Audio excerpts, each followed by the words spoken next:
My name is Damien, and this is Ask Damien. I chose that name because you can ask me things.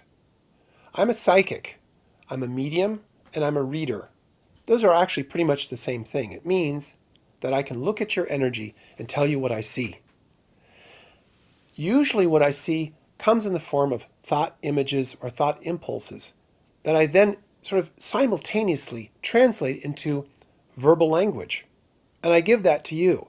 I don't hold anything back. You get everything. And it's all from your energy. It's not my wisdom that's speaking or my uh, knowledge of people. It's really everything that's in your energy.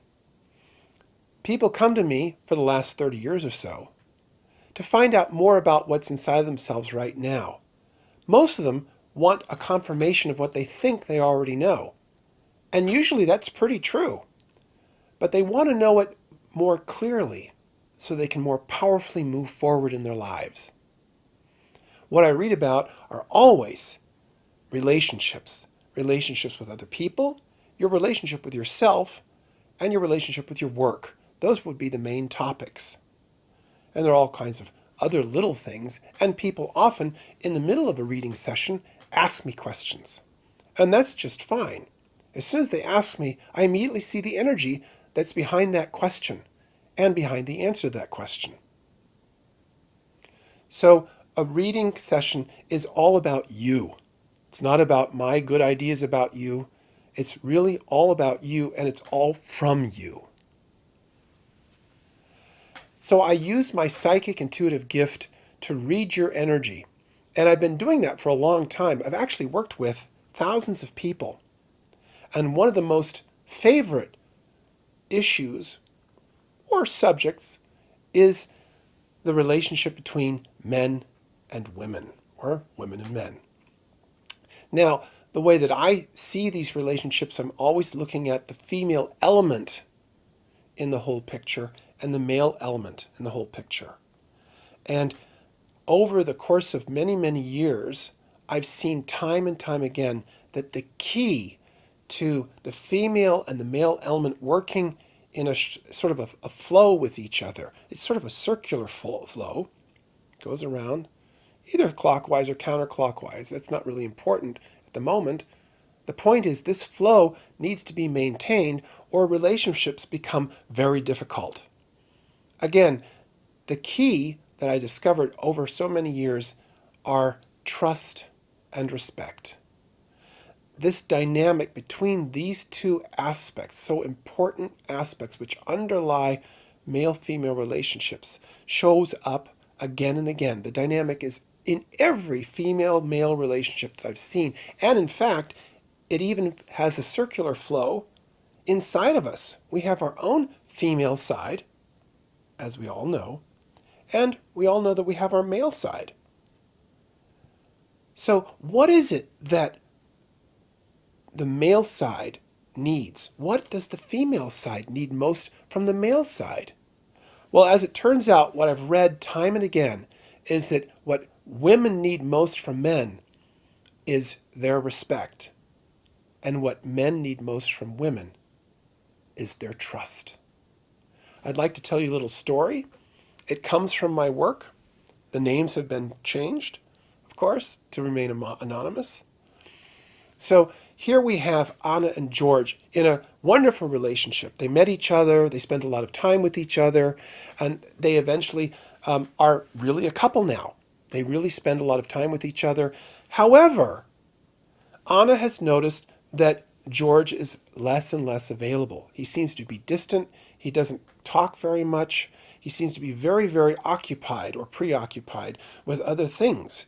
Now, she knows that he just started a new job, and he's mentioned a few times that he really likes it, but that it's very challenging. He comes home almost every night late from work, and she's a little bit worried. He just doesn't seem to be interested in their relationship anymore. He doesn't seem to be very interested in what she has to say anymore. And when she tells him something, he doesn't seem to be listening really. She's beginning to feel like he doesn't respect her anymore. Love, she knows he loves her, but he doesn't say it anymore. She's quite worried. George just started a new job, as I mentioned, and he's really excited about it, but he's pretty much overwhelmed. He has a lot of new things in this job that he has to do, and a lot of new things that he has to master. A lot of new faces, a lot of new colleagues, his bosses. He has a new boss. So he's spending a lot of time away from home at work. He's doing, overtime a lot. Gets home quite late. For two reasons, though. He's had the feeling for quite some time now that he spends too much time with Anna, that Anna needs to do her own stuff. In fact, Anna even mentioned several times in the last months that she was pretty involved in her own hobbies and interests and work, and that he shouldn't let it bother her if she's a little bit, busy at night, out with the girls, out at business meetings, out like that. So he feels quite comfortable with coming home a little bit later, spending more time at work, learning the new things, getting his feet wet in the new areas that he has to master, meeting with the boss, meeting with clients, meeting with his colleagues. What he doesn't realize is that Anna actually really misses him and feels like he doesn't see her. And when he's with her, she feels like he doesn't really respect what she's saying or doesn't respect her needs. But he is wondering, because of the few fights they've had, is she really interested in his interests? And he doesn't really have the feeling that she trusts him anymore. So here we have it, the two issues, trust and respect, which have a lot of side issues, spending time, listening. But today I'd like to focus on trust and respect because Anna really needs a little bit more respect from George. And George needs to have the feeling that Anna trusts him. When I counseled both of them, I read their energies. I also had them together. And what came out of it was Anna never knew that trust was so important for her partner. She never knew that. This was new to her. But it sort of made sense at the same time, even though she didn't really know it. And she decided to start to practice showing him her trust, even verbalizing it. Now, a lot of my female clients have said they would like it if they didn't have to tell their spouses or their partners so much. And actually, the partners, the males, the men, really like it when the women tell them exactly how it is. They tell them what they want, tell them what they need. When George is with Anna together, he loves it when she says something that he can understand. He can get his hands around, maybe even go into action with, like doing something for her. It can be something simple, like giving her a back or a neck rub, or cooking her dinner. Anna loves it when he does that because she has the feeling he sees her needs and responds to them. He really respects her needs and how she feels. And Anna has begun to actively show George that she trusts him. She'll ask him to do things for her, and he loves it.